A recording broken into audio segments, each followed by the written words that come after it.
Queridas familias, bienvenidas a este podcast. En esta oportunidad estamos con María Quintero. Ella es antropóloga, lingüista, asesora ambientalista también y en especial madre de familia de 3 preciosas mujeres que ahora son adultas. Pues ella tuvo la trayectoria en el Centro Experimental Pestalozzi con sus hijas hace mucho tiempo, no sé, tal vez unos 40 años, en sus inicios en la época de oro de la Fundación Educativa Pestalozzi. Bienvenida, María, qué gusto tener tu testimonio, que compartas tu vida. Es un honor para nosotros. Muchas gracias, Esperanza. Muchas gracias por esta oportunidad para dialogar sobre lo que fue una experiencia de vida, ¿no? En esta tarde fría que nos cobija en este momento. Ojalá con este diálogo podamos renovar emociones, recordar y poder reflexionar sobre un proceso vivido. Bueno, para nosotros es importante que en este tiempo ha habido un florecimiento de educación alternativa, llámese educación libre, consciente para la vida, en fin, varias iniciativas en el mundo, y me gustaría que pudieras contar o compartir cómo fue el proceso como madre, como mujer, en un camino poco conocido, pero hace tiempo con todo lo que eso implicaba, ¿no? Bueno, yo creo que la experiencia mía y la de muchos padres que formamos parte del Centro Experimental Pestalozzi era una búsqueda.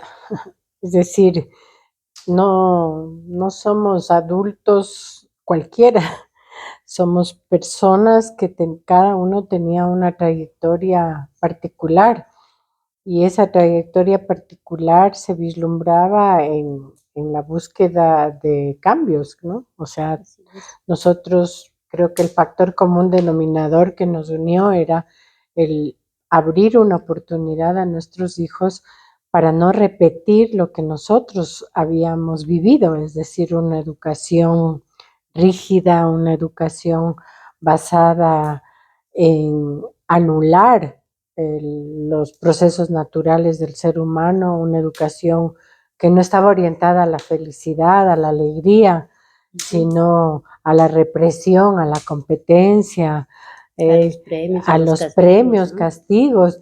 Creo que todos nosotros veníamos en ese entonces pues de una búsqueda grande por cambiar este mundo, ¿no? Entonces, creo que había factores internos de cada uno de nosotros como factores externos del mundo en general que nos hacía buscar alternativas diferentes.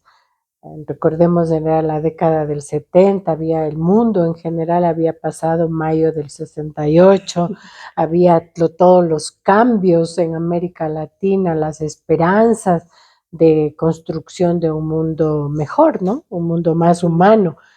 Y creo que la trayectoria de todos los padres que en un inicio formamos parte del Centro Experimental Pestalozzi se caracterizó por eso, seres humanos en búsqueda de un mundo diferente, de un mundo más humano, de un mundo más respetuoso. Y esa era la oportunidad que queríamos abrirles a nuestros hijos, ¿no? El hecho de tener un espacio donde ellos pudieran ser felices. Creo que sin filosofar mucho, ¿no es cierto? Pero nuestro sentido de la oportunidad para que nuestros hijos tuvieran esa gran oportunidad. Básicamente lo que se puede ver es que la educación no directiva, esta educación que respeta la autonomía en los niños y que ama a través de aceptarle al individuo como sí mismo, con su esencia, también tiene 2 elementos más, la libertad y los límites. Para muchos significa como que los límites son prohibiciones o que son difícilmente de aplicar o que son también reglas disciplinarias. ¿Cómo pudiste implementar, por ejemplo, los límites, las reglas, las consecuencias con tus hijos, con tus hijas? Bueno, yo creo que el Pestalozzi era un espacio en donde se evidenciaba en todo momento estos dos principios, libertad y límites, Ujú, ¿no? con mucha Libertad y claridad. límites, libertad y límites. Los ambientes preparados ofrecían a niños y niñas esa posibilidad de interactuar, es decir, de actuar libremente, si un niño quería jugar, saltar, brincar, etcétera, Ujú. ¿no? La no imposición de horarios, la no imposición de calificaciones, la no imposición de trabajos obligatorios, pero los límites eran grandes, es decir, límites, si uno como padre o madre pasaba ahí las mañanas, porque había requisitos, ¿no es cierto? Los padres Ujú. teníamos que pasar durante el mes 2 o 3 veces. Yo tenía que pasar 3 veces porque tenía 3 hijas, ¿no? Entonces era Triple. al mes tenía 3 obligatoriedades de cumplir para poder observar, ¿no? Y a los padres se nos permitía estar en los ambientes callados la boca, ¿no? O sea, y callados, Observando. observando, sintiendo los espacios, sintiendo los ambientes, sintiendo a los niños y callados, ¿no? Algo que a los adultos nos cuesta mucho callarnos, ¿no? O sea, y ahí recuerdo siempre a la Rebeca Will cuando nos decía que cuando hay esa intención de querer hablar, lo mejor era ponerse un masking en la boca para callarse, ¿no? Entonces los límites eran evidentes, no dejar el material botado, no dejar el material sucio, usar el material y volverlo a su lugar, no pegar, o sea, una cantidad de límites que, que a uno le hacían aterrizar, porque eso de la educación libre puede concebirse como una educación donde todo el mundo hace lo que le da la gana y no es así, Así es. ¿no? ¿No? Todo el mundo hace lo que le da la gana y no es así. Entonces, los parámetros del ambiente, los parámetros del espacio, los parámetros del adulto, ¿no? De los acompañantes, los parámetros entre los niños, el hecho de que los niños pequeños no podían ir a las áreas de los niños grandes, pero los niños grandes sí podían ir a las áreas de los niños pequeños, pero tenían que respetar y no interferir en los espacios de los niños pequeños, en los juegos. Es decir, los límites estaban marcados con mucha fuerza, así como estaba marcada con mucha fuerza la posibilidad de que los niños interactúen libremente. Qué interesante lo que dices y qué buena percepción la tuya, porque también se cree que una escuela libre, como tú dices, es para que todos hagan lo que quieren, o sea, en el buen sentido sí, pero no es caótico y también tú percibiste una estructura que permita orientarse, porque también se cree que en estas iniciativas, en estas escuelas alternativas les falta estructura o que los niños se desorientan. O sea, en ese sentido, lo que acabas de describir da la idea de que era un ambiente realmente bien planificado y pensado. ¿Cómo sientes esto?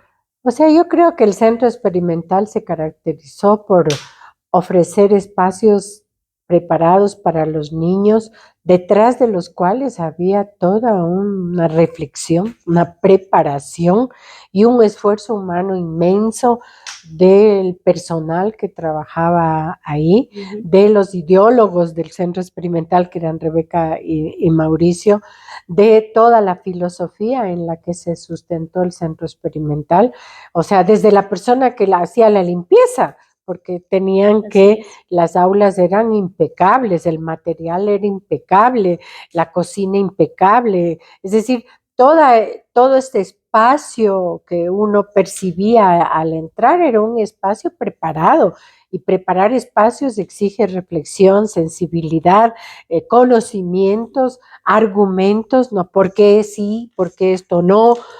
Es interesante lo que tú dices porque en realidad para nosotros como acompañantes el indicador para preparar los ambientes eran las necesidades auténticas de los niños. Esos eran los indicadores. Si hay necesidades motrices, obviamente habían implementos y todo lo que tú podías apreciar en el ambiente exterior e interior para desarrollar y afinar la motricidad tanto gruesa como fina. De igual manera, la sensorialidad y la necesidad de que un niño tiene para topar. Por eso lo que tú acabas de decir, ¿no? Los niños, el niño pequeño es muy impulsivo, toca todo, no puede que no se oriente en el espacio, y para los grandes, por ejemplo, eso pudiera ser una interferencia. Y los materiales son también con mayores detalles, más finos, más pequeños, más grandes, de diferentes tamaños. Y un niño pequeño todavía no está autorregulado como para dejar en el lugar, él necesita todavía un acompañamiento. Por otra parte, como madre, tú sientes que viviste una transformación. ¿Cómo te cambió, por ejemplo, el hecho de que para los niños yo siento que es más fácil interactuar en un ambiente de libertad, pero para los adultos, para ti como mamá, ¿cómo fue este proceso? Exigencia, exigencia.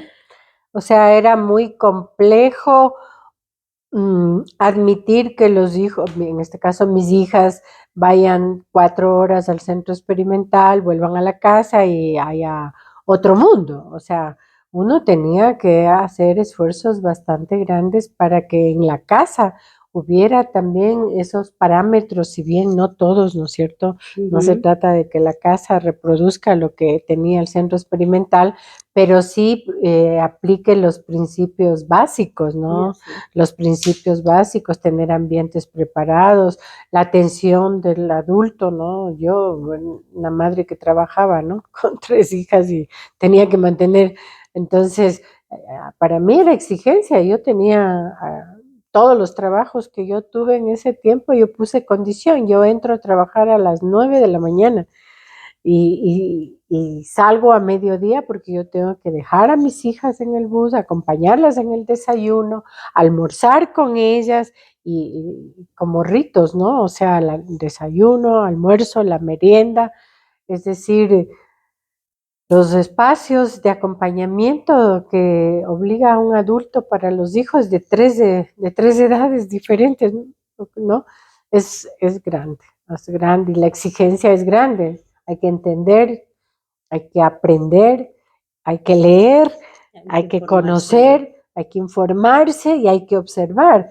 Si bien los padres teníamos una vez al mes una reunión de padres, en este caso yo tenía 3 por las 3 hijas, pero esas reuniones de padres eran justamente para abordar las dificultades que teníamos para tener mayor coherencia en la casa, ¿no? Sí, esto es Y importante, qué la problemas coherencia, ¿no? teníamos en la casa para poder acompañar un proceso más respetuoso a los hijos. Y tal vez lo más difícil para nosotros los adultos era el tema de la directividad, ¿no? O también el tema de que muchos padres percibían de que hay que dejarles que hagan, ¿no? O sea, no dar parámetros a los hijos, ¿no? Pautas. Entonces, yo creo que las reuniones de padres, más las observaciones, más las lecturas, porque habían los cuadernillos, ¿no? O sea, había los cuadernos pedagógicos, toda una colección que en las que se abordaban los distintos temas sobre la base de las necesidades auténticas de los niños, el desarrollo eh, neurobiológico del ser humano, las etapas de vida, etcétera, etcétera. Y estos eran insumos que nos permitían a nosotros abrir la mente y el corazón. Sin las dos cosas era muy, muy difícil, muy difícil. Entonces, claro, no es lo mismo mandar al hijo a la escuela donde otros se hagan cargo. Aquí también mandábamos a nuestros hijos a la escuela donde otros se hacían cargo, pero teníamos la responsabilidad de hacernos cargo cuando los hijos venían a la casa, ¿no es cierto? El tema de cosas básicas como por ejemplo no alimentar a los niños con mucho azúcar o no utilizar dulces antes de la comida, etcétera, etcétera. Había muchos parámetros que los padres aprendimos y también mucha interacción porque había una vida social de los padres bastante intensa, ¿no? Bastante intensa.